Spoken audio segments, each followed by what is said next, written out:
Bismillahirrahmanirrahim. Alhamdulillahirabbil alamin.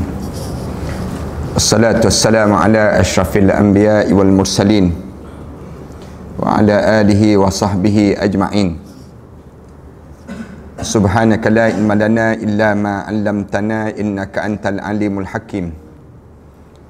Rabbi shrah li sadri wa yassir li amri wahlul 'uqdatam min lisani yafqahu qawli. Rabbi yassir wa la tu'assir wa tammim bil khair. Qala Allah Ta'ala fi kitabil aziz ba'da a'udzu billahi minasyaitonir rajim.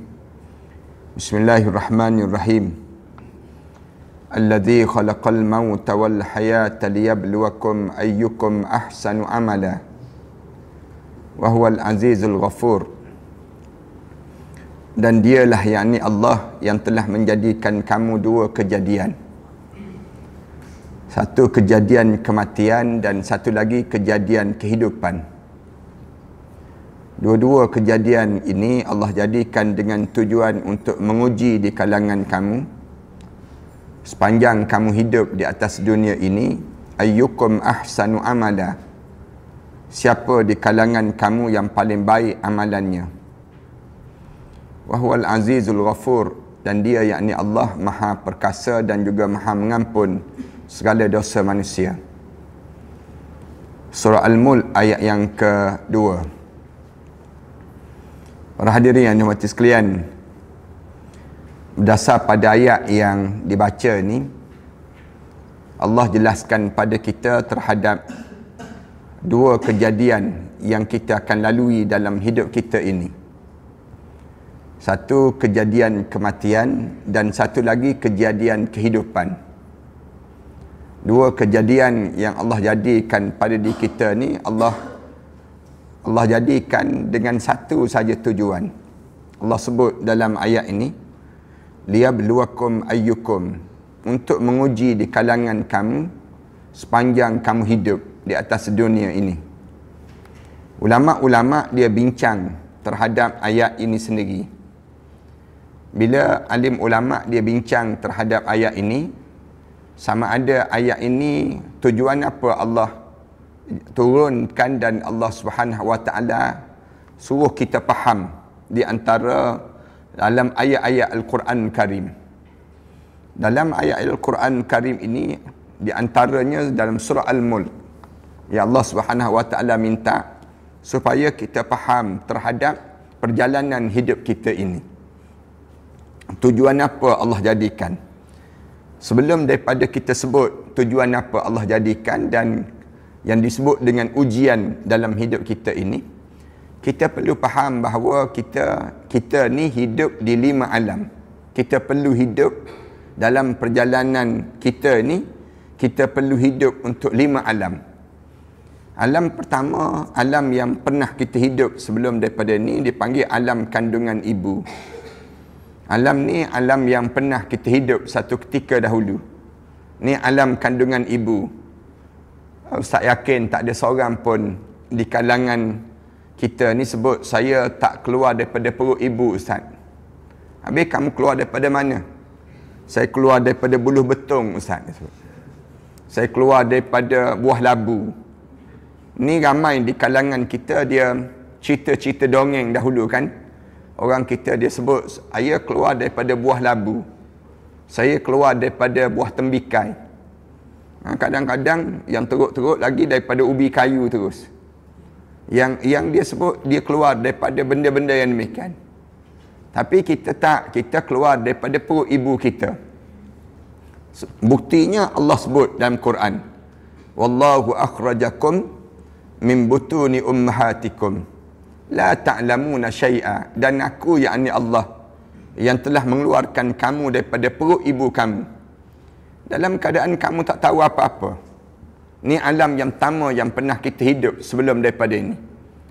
Sekarang kita baru hidup di alam kedua. Alam kedua dipanggil alam fana, alam yang hancur. Kullu man 'alaiha fan, semua yang ada atas dunia ni akan hancur. Wa yabqa wajhu rabbika dzil jalali wal ikram, yang kekal ialah Allah yang mempunyai ketinggian dan kemuliaan. Ini Ni baru alam kedua. Alam kedua ni Allah akan berakhirkan dengan kematian. Alam pertama Allah berakhirkan dengan keluar daripada perut ibu. Alam kedua yang kita ada ni, Allah akhirkan alam kedua ini dengan mati. Semua orang di kalangan kita ni akan mati. Kullu nafsin za'iqatul maut. Tiap yang menyawa, dia kena merasai kematian. Mati, berakhirlah alam kita hidup di atas dunia. Tapi apakah dengan kita mati itu, kita tak masuk lagi alam yang lain? Tak. Kita akan masuk alam yang ketiga. Alam ketiga dalam hidup kita ni yang disebut dengan alam barzah. Alam yang kita akan hidup balik. Kita akan pastikan dalam perjalanan kitanya, lepas pada kita masuk dalam kubur je, kita hidup balik. Belum kita masuk kubur lagi, kita akan dah hidup dah. Kita nampak siapa yang datang nak mandikan jenazah kita. Kita rasa saat mana ibu ayah kita cium atas dahi kita. Kita akan rasa saat mana orang solat jenazah kita. Kita nampak berapa orang yang solat jenazah kita. Kita hidup tak hidup di waktu tersebut, kita hidup. Kita hidup di alam yang ketiga. Tapi alam ketiga ni tak berakhir dengan dengan barzah saja, tidak. Tapi Allah akhirkan alam barzah ni dengan apa dia? Dengan hari kiamat. Hari yang disebut dengan ditutupkan alam ini, ataupun dengan hari kebangkitan. Hari kebangkitan, kita akan berjumpa dengan Al-Quran Karim. Allah Subhanahu Wa Taala mula sebut tentang hari kebangkitan ini. Kita bangun di padang mahsyar nanti. Bila kita bangun di padang mahsyar, lalu kita sibuk tanya orang, man ba'atsana min marqadina. Siapa yang membangkitkan kita daripada tempat tidur kita? Maknanya Allah akhirkan barzah dengan kebangkitan. Maknanya kita ni akan bangkit balik, bangun di alam yang keempat. Alam keempat dipanggil alam mahsyar. Alam yang dikumpulkan balik. Kita bangun balik di padang mahsyar. Ni proses perjalanan yang kita kena faham. Perjalanan di kita ini sendiri. Bangun di padang mahsyar. Sibuk di padang mahsyar tu, Allah turunkan malaikat. Kepung manusia dan juga jin. Ya ma'syaral jinni wal ins, in istata'tum an tanfudhu min aqtaris samawati wal ard, fanfudhu la tanfudhuna illa bisultan. Bila manusia ni bangun, bangkit balik, jin ni bangkit balik, bangun di padang mahsyar. Semua kita bangun di padang mahsyar. Lalu turun malaikat, mula kepung manusia dan juga jin. Kepung jin dan juga manusia ni, kerana dua kejadian ini Allah ada tujuan. Allah ciptakan kita ni, jin dan juga manusia. Wa ma khalaqtul jinna wal ins. Allah Subhanahu Wa Taala sebut demikian. Aku tidak ciptakan jin dan juga manusia kecuali illa liya'budun, kecuali untuk menjadi hamba pada Allah. Ni Allah cerita kejadian. Lalu di akhirat nanti bila bangun saja, Allah cabar balik manusia dan juga jin melalui malaikat cabar. Ya ma'syarul jinni wal ins, wahai puak-puak jin dan juga manusia. Ini istata'tum an tanfudhu min aqtaris samawati wal ard. Siapa yang rasa boleh lari sekarang, lari dia sekarang. Fanfudhu, lari dia. Lari daripada kepungan malaikat ini. Kalau kamu dapat lari dah. Tapi Allah sebut, la tanfudhuna illa bisultan. Tak ada seorang pun yang boleh lepas daripada kepungan yang telah dikepung ini. Maknanya kita ni akan bangun di padang mahsyar nanti. Ni catat elok-elok ya, yang Ustaz sebut tadi, mengenai bagaimana perjalanan kita ini untuk bergerak dan bergerak.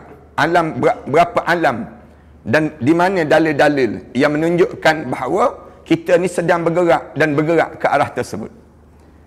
Berakhir bila? Yang disebut dengan sampai di padang mahsyar tu berakhirkah? Tak. Berakhir dengan apa dia? Dalam hadis-hadis Rasulullah sebut, bila berakhirnya bila kita melalui titian sirat. Mula kita bergerak menuju titian sirat.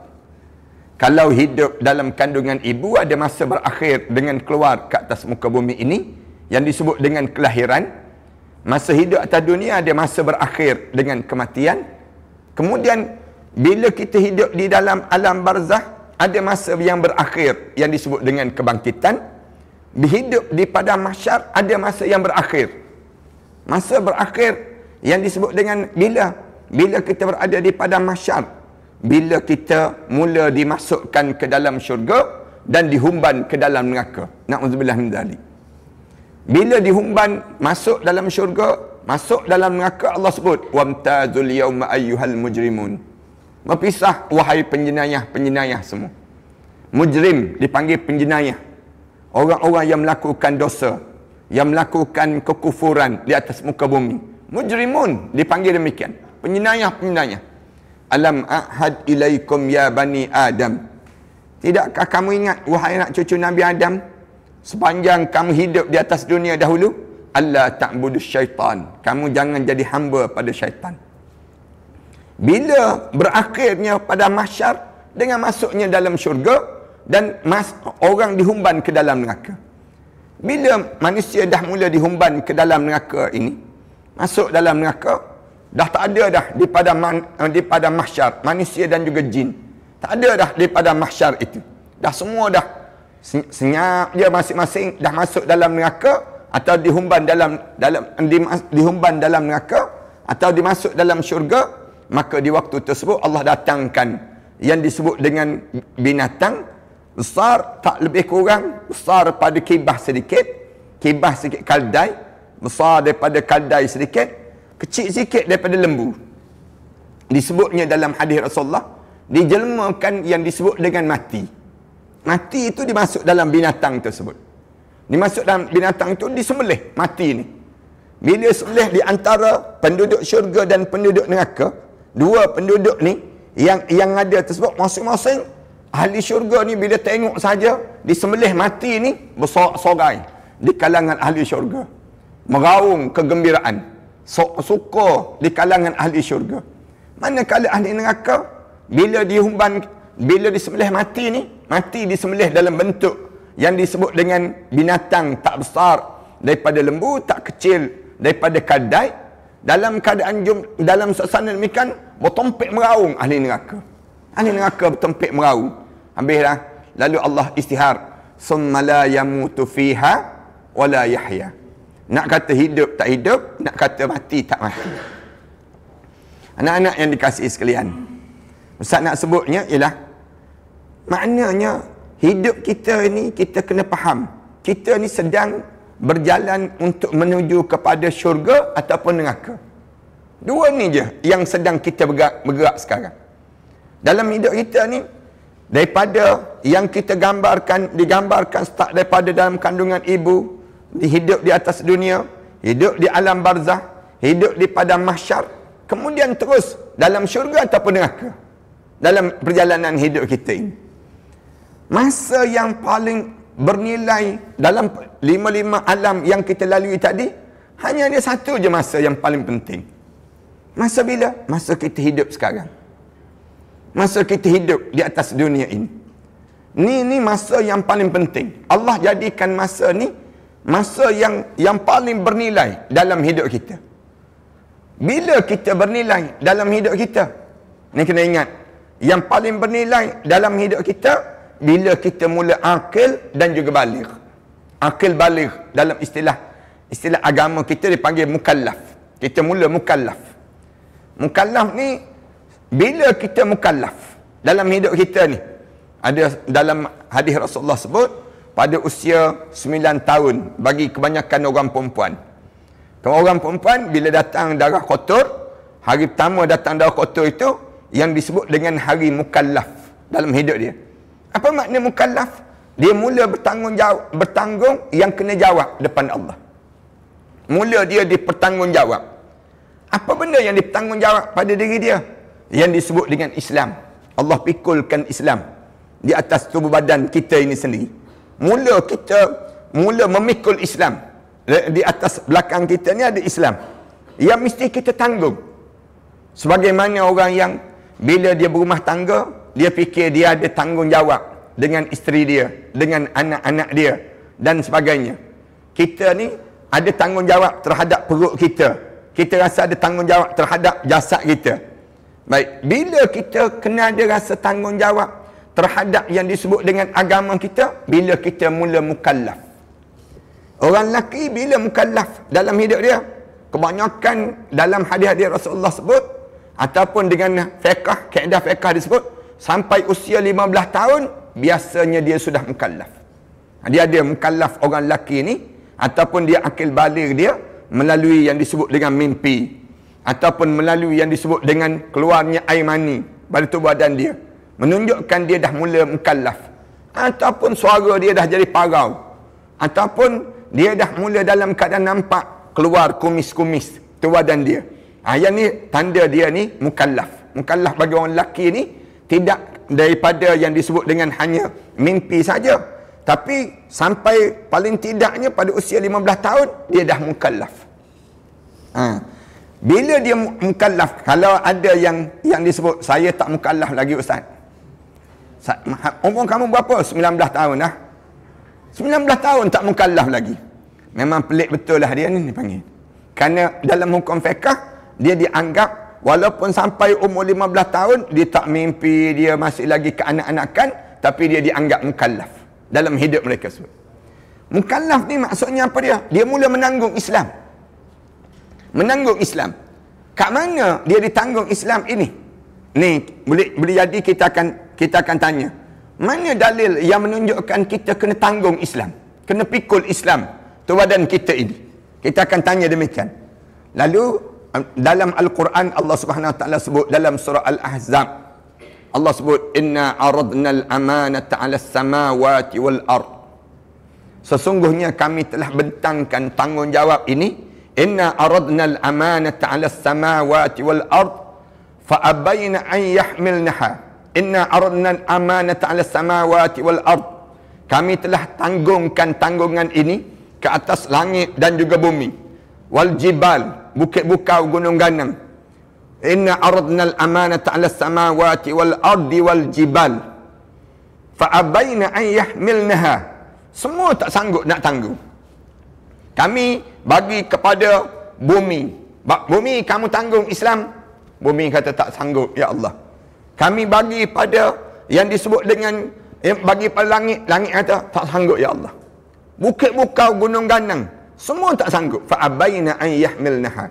Semua tak nak sanggup pikul Islam. Kemudian Allah kata wa hamalahal insan. Hujung tu Allah sebut inna aradna al-amanata 'ala as-samawati wal ardi wal jibal fa abayna an yahmilnaha wa ashfaqna minha. Lalu kami campakkan dia daripada yang tak nak bagi pada langit, tak nak bagi pada bumi, tak nak bagi, semua tak nak. Fa abayna an yahmilnaha wa ashfaqna minha. Lalu kami campakkan supaya manusia yang kena pikul ni siapa dia? Wa hamalahal insan. Lalu yang kena pikul ni manusia dan juga jin. Wa hamalahal insan. Tapi Allah Subhanahu Wa Taala sebut innahu kana zaluman jahula. Tapi manusia ni dia ada dua sifat dia. Dua sifat. Jin pun dua sifat ni, manusia pun ada dua sifat ni. Yang pertama zaluman. Manusia ni perangai dia jenis zaluman. Jenis sentiasa melakukan kezaliman. Kezaliman ni apa maksud kezaliman? Kalau kita nak sebutnya, apa dia maksud yang dinamakan dengan kezaliman? Wada'u syai' fi ghairi mahalli. Ni ta'rif zalim. Meletakkan sesuatu pada bukan tempatnya, zalim. Kopiah, tempat dia atas kepala. Kamu letak atas kepala lutut, zalim terus. Zalim terus, bukan tempat dia. Dia panggil demikian. Kain tudung, tempat dia atas kepala. Tapi kamu buat tutup yang disebut dengan akuarium, misal contohnya. Zalim terus. Zalim terus. Kenapa? Bukan tempat dia. Bila kamu letak pada sesuatu bukan tempat dia, dia anggap zalim. Dalam Islam, Islam dianggap begitu. Zalim ni, kita buat contoh yang zalim lagi apa dia? Zalim. Zalim ni ulama sebut, yang pertama kamu buat khianat pada orang, zalim pada orang. Yang tu kita biasa faham, kita mudah faham. Kezaliman. Yang kedua, zalim untuk diri kita sendiri. Zalim untuk diri kita sendiri. Macam mana zalim untuk diri kita sendiri? Kita ada peluang nak buat benda yang disuruh oleh Allah, tapi kita tak buat. Kata zalim. Bila kita hisap rokok, misal contohnya. Hisap rokok ni, dia tak zalim pada orang. Tapi dia sedang buat zalim pada siapa? Dia buat zalim pada diri dia dan orang lain. Dia buat khianat pada diri dia sendiri. Allah bagi tu badan yang sihat. Allah bagi badan kita ni dalam keadaan baik. Tiba-tiba kita ambil rokok, kita hisap. Rosak jantung kita. Rosak badan kita. Rosak habis paru-paru dalam tubuh badan kita. Kamu sedang buat zalim pada siapa? Kamu buat zalim pada diri kamu sendiri. Itu kaedah dalam Islam dia panggil. Kita boleh baca Quran, tiba-tiba kita tak baca Quran. Kita tak buat zalim pada orang lain. Tapi kita buat zalim pada siapa? Zalim pada diri kita sendiri. Zalim pada diri kita sendiri. Kita dah terjaga malam. Bangun dah malam. Tiba-tiba kita masuk bilik air. Kemudian kita lepas masuk bilik air, qada hajat semua. Balik tengok jam, baru pukul 3:30. Kita pun tidur balik. Kita buat zalim pada diri kita sendiri. Zalim yang ni Allah cerita, zalim pada orang. Yang kedua, manusia ni zalim pada diri sendiri. Dua. Yang kedua, jahulan. Manusia ni jahil dalam hidup mereka. Bila ada dua benda ni yang berlaku pada diri kita ni, jahulan maknanya kejahilan. Kita ni tak boleh nak lari daripada sifat jahil. Tak ada orang dia boleh mengaku dia ni paling cerdik atas dunia. Tak ada, tak boleh. Kerana boleh jadi dia cerdik dalam bidang ni, dia bodoh dalam bidang ni. Dia akan jadi demikian. Kita jangan ingat ada orang yang dia boleh dakwa diri dia lah terpintar di atas dunia. Dia lah tercerdik di atas dunia. Paling cerdik. Tak boleh. Kerana yang paling cerdik ni huwallah. Allah. Allah di atas dunia ni sendiri. Manusia ni jahulah. Manusia ni jahil. Dalam hidup kita kena faham. Kita ni ada je benda yang kita tak tahu. Selagi mana kita tak tahu, selagi itulah Allah suruh kita. Sebab itulah bila Allah tahu dah manusia ni jenis tak tahu, Allah arahkan kita iqra. Dimulakan dengan iqra. Dalam hidup kita ni, bila Rasulullah sallallahu alaihi wasallam mula nak diturunkan wahyu pada dia, Allah Subhanahu wa taala suruh Rasulullah sallallahu alaihi wasallam belajar dahulu. Iqra. Iqra ya Muhammad. Disebutkan berulang kali, 3 kali. Rasulullah bila dipeluk je badan Rasulullah sallallahu alaihi wasallam sebut terus ma ana biqari'in. Iqra ya Muhammad, baca wahai Muhammad. Rasulullah jawab, ma ana biqari'in, aku tak reti membaca. Lepas balik. Kemudian peluk balik Rasulullah. Sampai 3 kali. Rasulullah kata, hampir habis nafas aku ni. Sampai tak boleh menyawa. Waktu mana malaikat Jibril sedang meluk aku. Lalu disebut lagi, Iqra, baca Muhammad. Baca tu dengan tujuan apa? Allah suruh sampai 3 kali. Ma ana biqari'in. Ma ana biqari'in. Aku tak erti nak membaca. Aku tak erti nak membaca. Sampai 3 kali sebut tersebut. Lalu barulah malaikat Jibril sebut, Iqra bismi rabbikal ladzi khalaq. Dengan cara Allah ajar, kamu kena belajar. Kerana apa dia? Kerana manusia ni jahil. Sifat dia jahil. Kenapa Allah buat demikian? Baru nak masuk tajuk kita ni. Tajuk yang kita nak bincang pada malam ni. Kenapa Allah buat dua benda ni? Zalim dan juga jahil dalam hidup kita ni. Kerana Allah nak uji di kalangan kita. Nak diuji dalam hidup. Allah jadikan dua benda ni, alim ulama sebut, kenapa Allah buat pada diri kita zaluman jahulan. Lalu dijawab oleh ayat yang lain, kerana Allah nak uji dalam hidup kita ni, ayyukum ahsanu amala. Siapa yang paling baik di kalangan kamu? Buktinya dalam surah Al-Ankabut. Dalam surah Al-Ankabut di awal-awal lagi, Allah Subhanahu wa taala sebut, Alif Lam Mim, ahasiban nasu an yutraku an yaqulu amanna wa hum la yuftanun. Alif Lam Mim, Allah sajalah yang mengetahui maknanya. Adakah manusia menyangka bahawa kami akan biarkan kamu menyebut kami telah beriman kepada kamu ya Allah? Amanna. Kami nak biarkan mulut kamu sebut kami telah beriman pada kamu ya Allah. Kami telah beriman pada kamu. Wahum la yuftanun. Sedangkan kamu belum lagi diuji oleh Allah. Maknanya Allah jadikan dua perkara ni pada diri kita dengan tujuan nak uji. Nak diuji dalam hidup. Ujian ini akan sentiasa datang dalam hidup kita. Walaqad fatanna alladhina min qablihim. Sesungguhnya kami telah uji di kalangan umat-umat sebelum daripada kami. Fala ya'lamannallahu allazina sadaqu wa la ya'lamannal kadzibin. Dengan ujian tu Allah tahu siapa yang benar-benar beriman dan siapa yang dusta kepada Allah Subhanahu wa taala. Ini dia panggil demikian. Kita akan tanya lagi. Ujian apa yang kita perlu lalui Ustaz dalam hidup ini?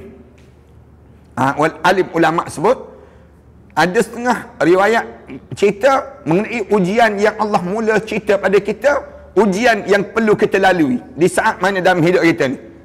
Walanabluwannakum bisyai'in minal khauf. Yang pertama aku akan uji dalam hidup kamu rasa takut. Takut dalam hidup kamu. Takut tak lulus periksa, takut. Takut kalau kena marah pada Ustaz Anam misal contohnya. Takut. Takut kalau sekiranya kita tak berjaya, takut. Takut ni sentiasa membayangi jalan hidup kita. Start bila kita takut? Start bila kita mula takut dalam hidup? Sejak daripada kecil lagi. Cuba perhati dalam hidup kita ni, semenjak daripada kecil lagi. Takut. Takut tu, takut. Kalau tengok je kawasan gelap, tak nak pergi, takut. Kenapa takut? Ada hantu, ada hantu.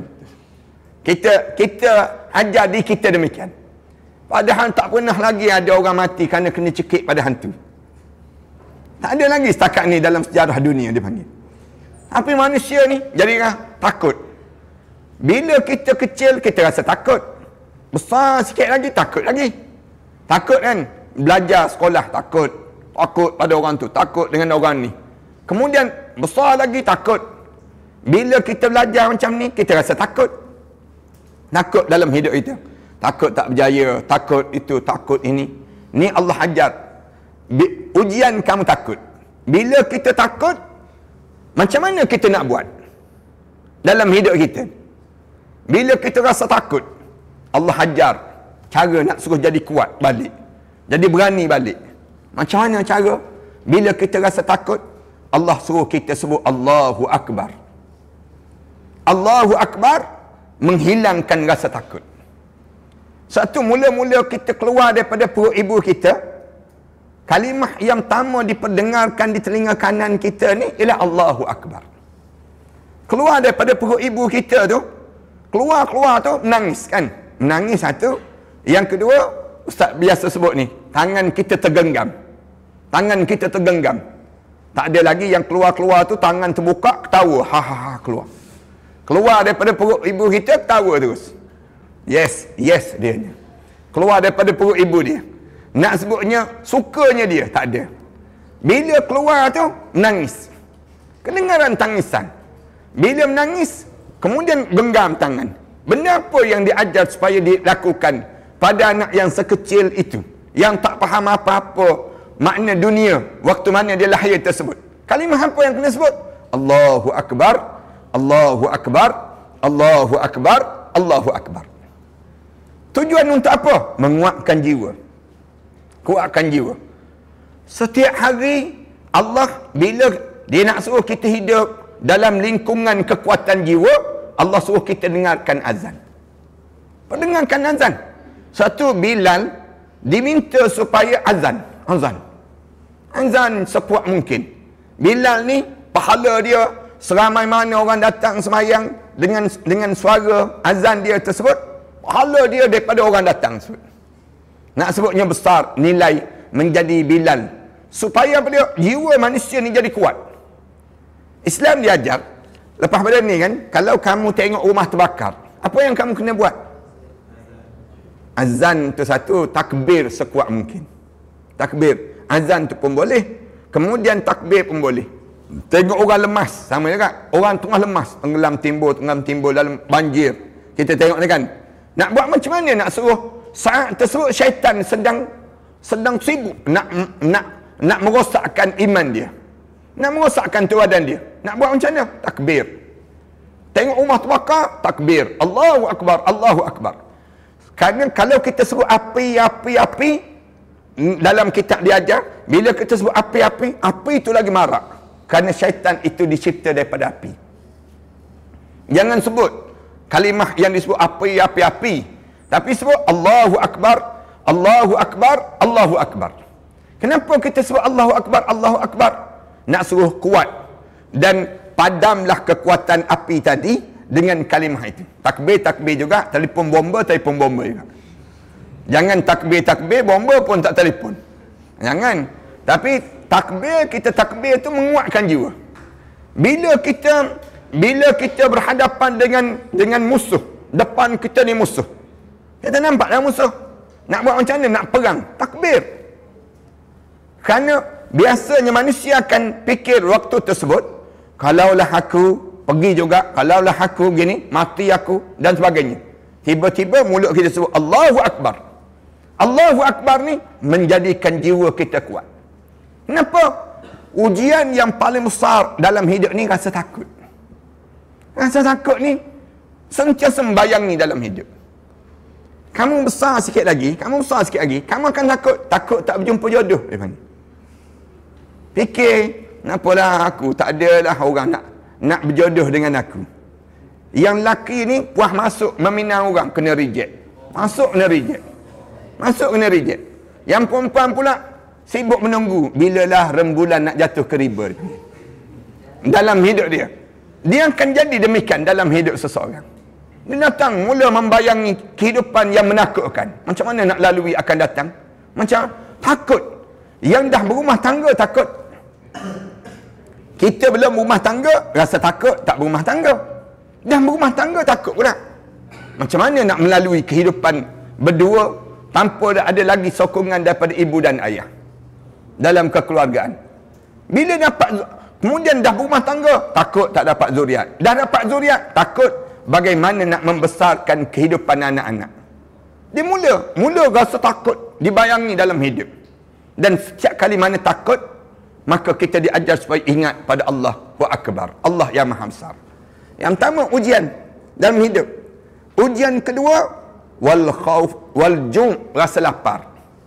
Wala nabluwannakum bi syai'in minal khaufi wal ju', rasa lapar. Lapar ni sentiasa Allah jadikan dalam hidup. Kita makan kenyang-kenyang, kita makan dah kenyang-kenyang. Kenyang dah ni, kenyang. Sekejap lagi, 2-3 jam lagi, lapar balik. Elok kita makan petang tadi kan. Makan dah elok-elok. Tiba-tiba, sampai ke 10 malam, mula melilau. Maggi ada Maggi. Kita mula sibuk tanya demikian. Nak sebutnya gambaran, lapar tu datang. Lapar tu apa benda? Lapar tu ujian Allah. Ingat dalam hidup kita. Sebab biasanya bila manusia lapar, dia tak peduli halal haram. Kerana manusia laparlah dia makan rasuah. Kerana manusia laparlah dia rasa tak cukup dalam hidup dia. Dia menipu dalam hidup. Bila manusia ni lapar, dia tak peduli terhadap hukum hakam dalam hidup. Ustaz pernah pergi ke Poland. Di Poland, bila pergi di Poland itu, di Warsaw. Bila kita turun kapal terbang tu, jumpa dengan orang Islam daripada Shishan yang masuk ke Poland. Bila dia masuk ke Poland, lebih kurang 10 tahun dah. Bila kita sampai, dia tanya, kenapa kamu baru sampai sekarang? Kenapa kamu baru datang sekarang? Kita sebut, saya daripada Malaysia, saya begini, datang untuk membantu umat Islam yang pelarian daripada Shishan, daripada Rusia ini, masuk ke Poland ini untuk datang memberi bantuan. Dia tanya balik, kenapa kamu baru datang sekarang? Dah 10 tahun dah kami sebegini. Kita tanya, kenapa? Kalau kami baru datang sekarang, kenapa? Dia kata, dah 10 tahun kami makan daging babi. 10 tahun dah makan daging babi. Kenapa kamu makan daging babi? Kita tanya. Kenapa kamu tak makan daging? Dia kata, mana ada? Tak ada pun daging halal. Tak ada pun daging halal ni, tak ada. Susah nak dapat daging halal. Yang senang dapat daging babi. Nak sebutnya manusia, bila lapar, dia tak peduli lagi halal haram. Satu hari nanti, kamu akan berhadapan dengan rasa lapar dalam hidup. Rasa nak sangat.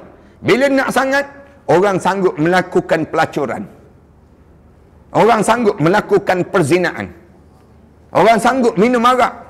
Orang sanggup buat kerja melayan orang atas kapal terbang, tuangkan arak. Manusia lapar sangat, dia sanggup buka kain tudung dia. Semata-mata untuk dia menjual maruah diri dia. Manusia lapar, nak pada kuasa. Tengok sekarang kan, manusia lapar nak pada kuasa. Nak pada kuasa. Dia jual je agama. Dia jual je kata-kata dia dahulu. Manusia lapar.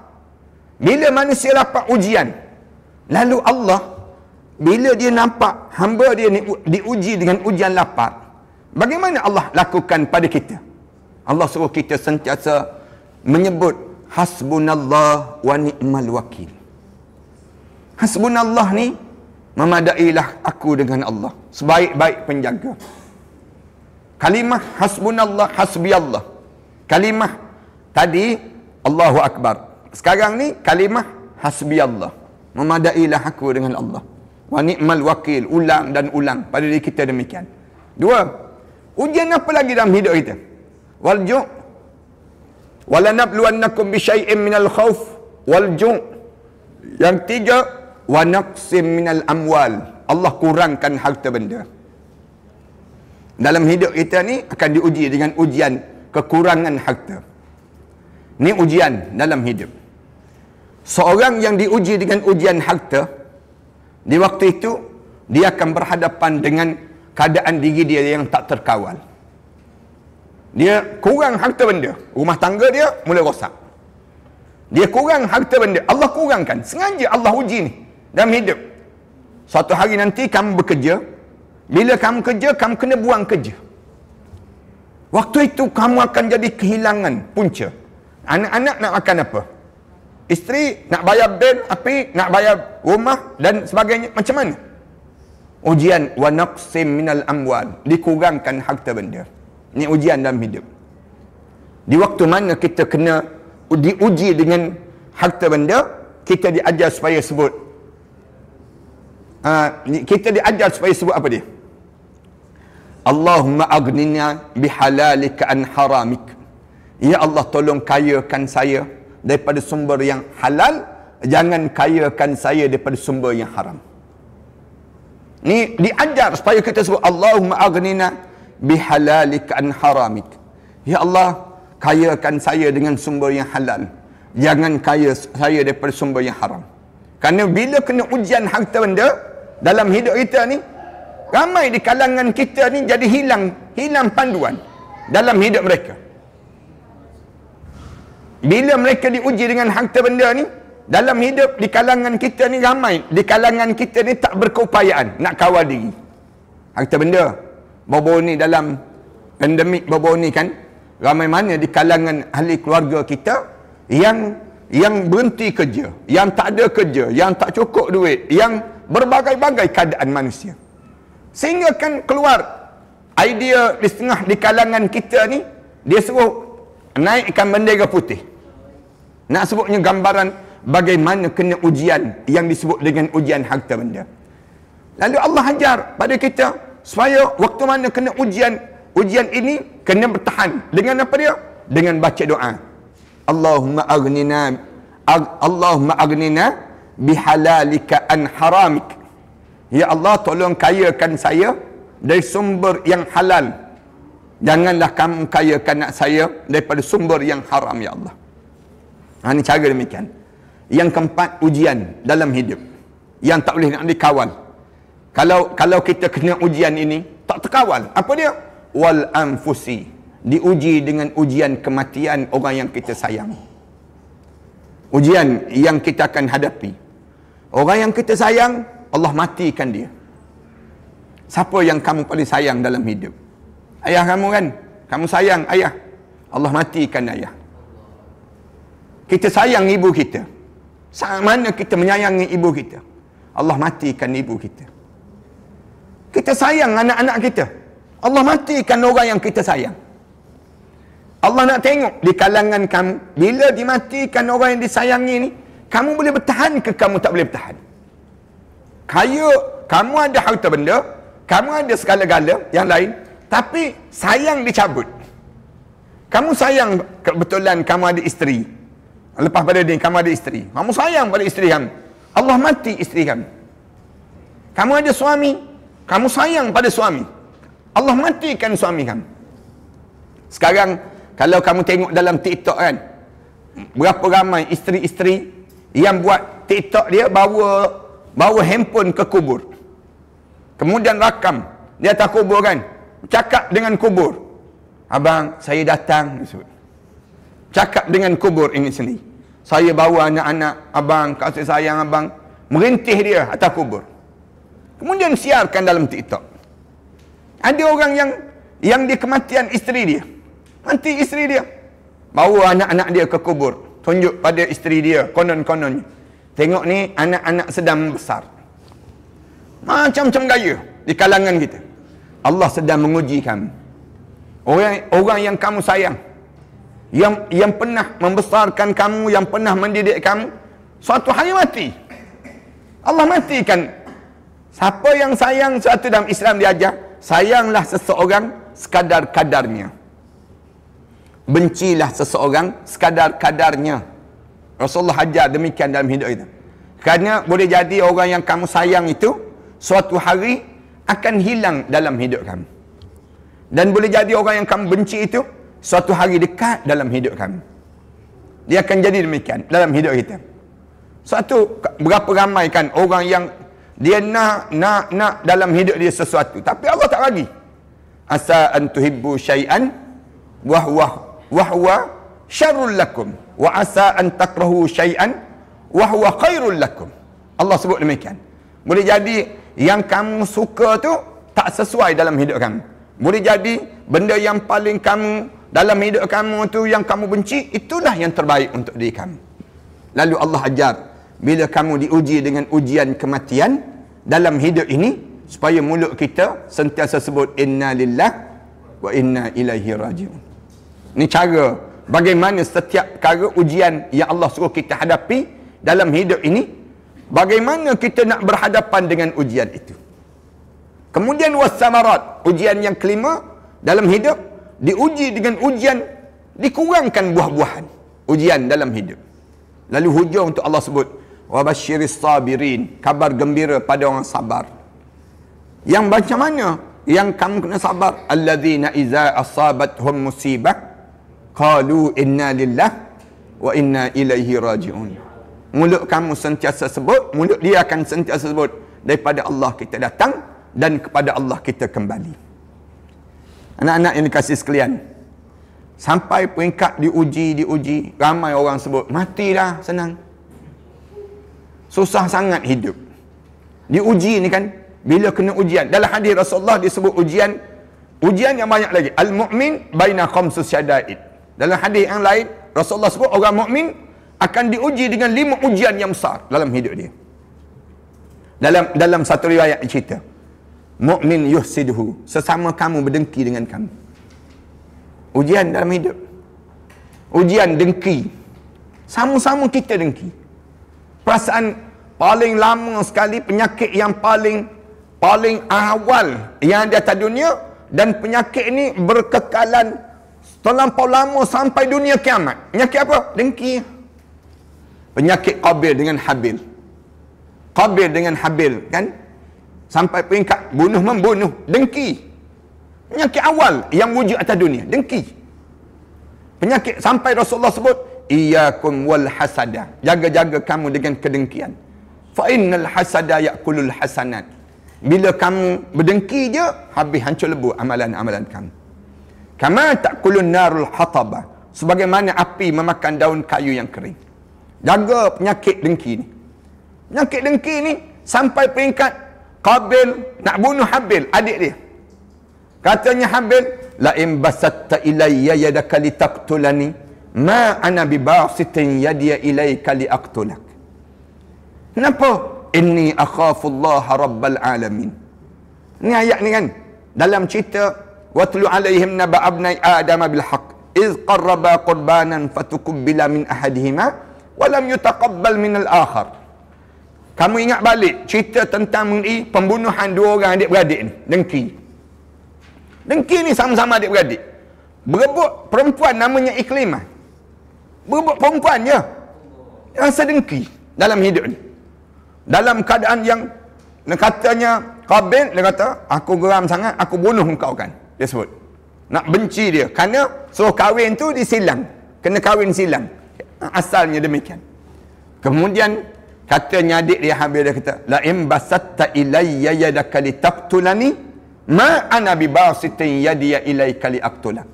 Kalau abang bergerak tangan abang tu nak bunuh saya, gerak je tangan nak bunuh saya. Ma ana bibasitin yadiya ilayka liaqtulak. Tangan saya ni tak akan tergerak untuk nak bunuh balik abang. Kenapa saya tak nak bunuh abang? Inni akhafullah rabbal alamin. Saya takut ada Allah. Dengki ni tak boleh nak lawan, tak boleh nak atasi. Dia hanya kecuali apa dia? Ulama ada dengan rasa takut ada Allah. Kena ada rasa takut ada Allah. Kalau kamu tak rasa takut pada Allah, kamu akan cepat dengki. Tengok kawan-kawan ada handphone baru, dengki terus. Tengok saja kawan-kawan ada selipar. Selipar baru, selipar kerok, tapi kerok pasar malam dia panggil. Yang dibeli. Dia beli selipar yang jenis ada jenama sikit je. Ada. Rasa terus kedengkian. Tengok kawan-kawan ada bolpen yang elok sikit je. Datang perasaan dengki tadi. Perasaan dengki. Nak sebutnya jahatnya perasaan dengki yang masuk dalam tubuh badan seorang. Rasulullah kata, ni ujian orang mukmin. Ujian yang perlu dilalui. Lalu Rasulullah sebut lagi. Ujian apa lagi dalam hidup kamu? Wa munafiq yubghadahu. Orang munafik yang benci pada kamu. Dalam hidup kita ni, Rasulullah kata kamu kena hati-hati dengan orang munafik. Dan di Malaysia kita ni, orang munafik paling selesa sekali hidup. Di Malaysia ni, di tempat kita ni, di Malaysia ni, orang munafik tak disentuh dan tak dijamah. Kenapa? Kerana orang tak berani nak sebut dia munafik. Nampak kita ni kan, kalau kita kata, engkau ni munafik lah, engkau jangan sebut-sebut pada orang munafik. Engkau tu munafik. Dia akan jadi demikian. Kerana apa dia? Orang munafik di tempat kita ni, dia hidup dalam keadaan selesa sangat.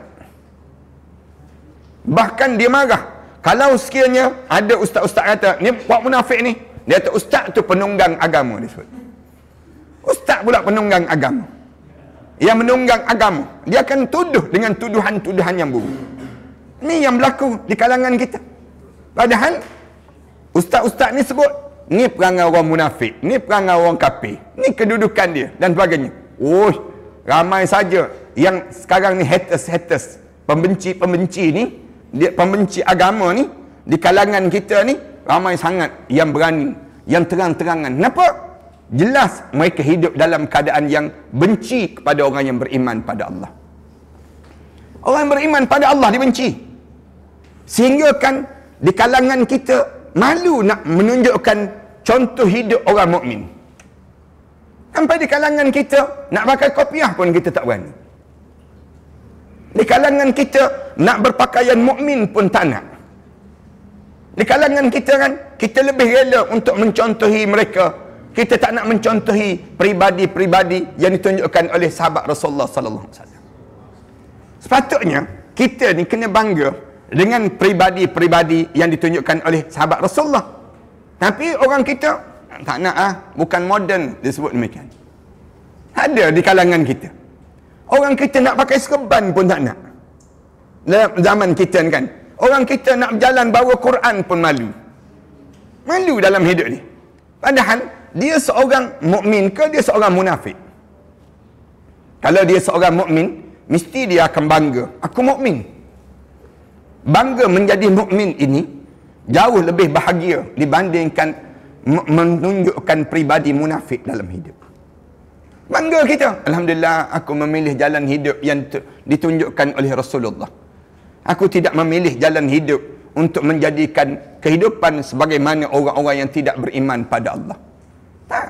Kita sepatutnya kita rasa bangga. Sahabat-sahabat kita semua orang mukmin. Kerana Allah sebut innamal mu'minuna ikhwatun. Orang mukmin ni saudara dalam hidup dia. Tapi tak, orang mukmin yang kita di kalangan kita tak bangga pun dengan Islam yang ada pada diri kita. Kita mukmin ke kita munafik? Kalau kita munafik, jangan kita rasa bangga. Kerana sekejap je hidup orang munafik ni. penuh kepura-puraan sepanjang hidup di atas dunia ini sendiri. Ini kena faham perjalanan hidup orang yang demikian. Orang munafik benci pada kamu, Rasulullah sebut demikian. Yang tiga, Rasulullah sebut ujian hidup kamu, wa kafirun yuqatilu. Orang kafir akan bunuh kamu.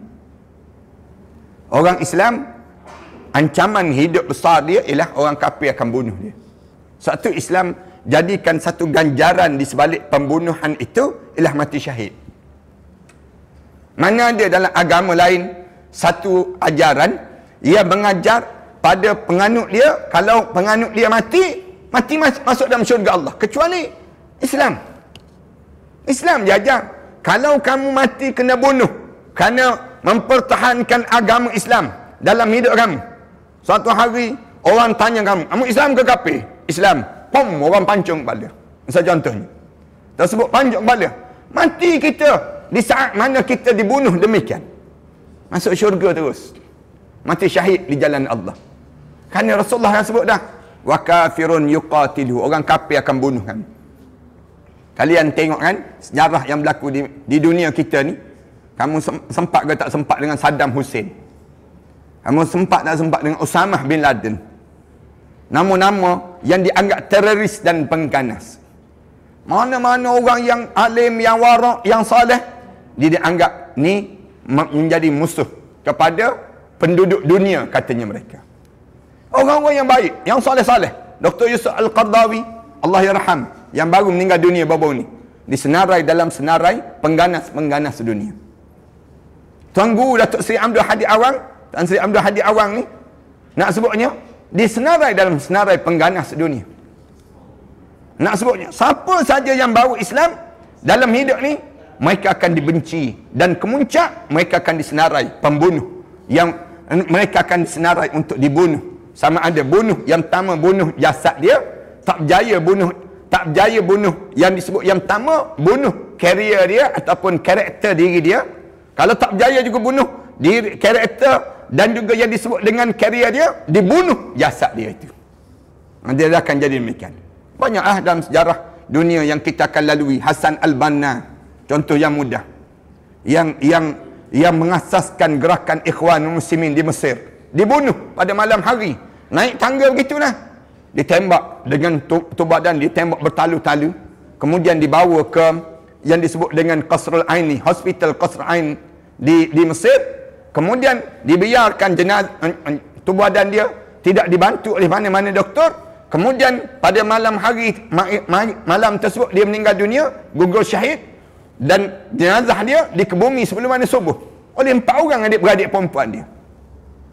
4 orang adik-beradik perempuan yang usung jenazah dia sampai ke kubur, kebumikan jenazah dia, tak ada siapa yang tahu. Besok hari bila terbit matahari, orang tahu dia telah dikebumikan dan dia telah dibunuh. Said Qutb rahimahullah yang karang kitab Fi Zilalul Quran, tafsir Fi Zilalul Quran, dalam penjara, akhirnya ketali gantung sudah dia. Kemuncak dia ketali gantung. Ini wa kafirun yuqatiluhu. Waktu mana orang letak je dia tali di tengkuk dia untuk digantung Said Qutb rahimahullah ini, syahid ini, orang bagi kertas untuk dia tanda tangan. Bagi kertas untuk tanda tangan. Untuk dia tanda tangan je, lepas daripada tali gantung ni. Dia tulis di kertas tersebut, burung-burung sedang berkicauan, kedengaran burung-burung sedang berkicauan dalam syurga Allah. Bidadari-bidadari sedang berlari untuk menyambut kedatanganku. Dia tulis tulisan syair yang indah di kertas tersebut. Ni di tali gantung dah. Di tengkuk dia tali gantung dah. Di saat tersebut, lalu dilepaskan tali tadi, gugur syahid Said Qutb rahimahullah, pengarang kitab tafsir Zilalul Quran. Kamu kena belajar tafsir ini sendiri. Ni kena baca kitab tafsir, macam mana tafsir nak memahami terhadap ayat-ayat Al-Quran Al-Karim ini sendiri. Rasulullah sebut lagi ujian dalam hidup siapa? Wa kafirun yuqatilu wasyaitanu yudillu. Syaitan yang akan menyesatkan hidup kamu. Ujian dalam hidup. Syaitan cari jalan dalam hidup. Start daripada celik mata sampai tidur balik. Syaitan ni segenap penjuru datang. Menimbulkan waham, menimbulkan syak dalam dada kita. menimbulkan gangguan dalam tuadan kita. Ini syaitan yang cuba menyesatkan kita. Dan yang akhir sekali Rasulullah sebut, wa nafsun tunazi'uhu, hawa nafsu kamu yang sedang menarik-narik diri kamu supaya kamu tidak menjadi mutmainnah, tetapi kamu menjadi nafsu ammarah, kamu menjadi nafsu yang lawamah, nafsu-nafsu yang buruk dalam hidup. Tapi nafsu ni sedang menarik-narik diri kamu supaya kamu jangan jadi nafsu mutmainnah, jangan jadi tenang, kamu jadi gelisah dalam hidup kamu. Dalam istilah kita dipanggil, dalam istilah kita ni stres. Jadi dalam hidup kita ni tekanan dan sebagainya, rasa bosan, boring dan seumpamanya. Ini dipanggil ujian nafsu yang merosakkan dalam hidup. Lalu bagaimana kita nak menghadapi demikian? Ada orang yang sebut, saya kalau berhadapan dengan ujian ini, saya fikir mati lebih senang dalam hidup. InsyaAllah kita sambung malam besok lah tentang mengenai larangan mengharapkan kematian ketika mana ditimpa musibah, insyaAllah. Sallallahu ala Muhammad wa ala alihi wa sahbihi wa sallam. Walhamdulillahi rabbil alamin. A'udzubillahi minasyaitanir rajim. Bismillahirrahmanirrahim. Alhamdulillahi rabbil alamin. Wassalatu wassalamu ala asyrafil anbiya'i wal mursalin wa ala alihi wa sahbihi ajma'in. Allahumma shrah lana sudurana wa hassin akhlaqana wa yassir lana umurana. Allahumma inna na'udzubika min ilmin la yanfa' wa min qalbin la yakhsha wa min nafsin la tashba' wa min du'ain la yusma'. Rabbana atina fid dunya hasanah wa fil akhirati hasanah wa qina adzaban nar. Sallallahu ala Muhammad wa ala alihi wa sahbihi wasallam. Alhamdulillahirabbil alamin.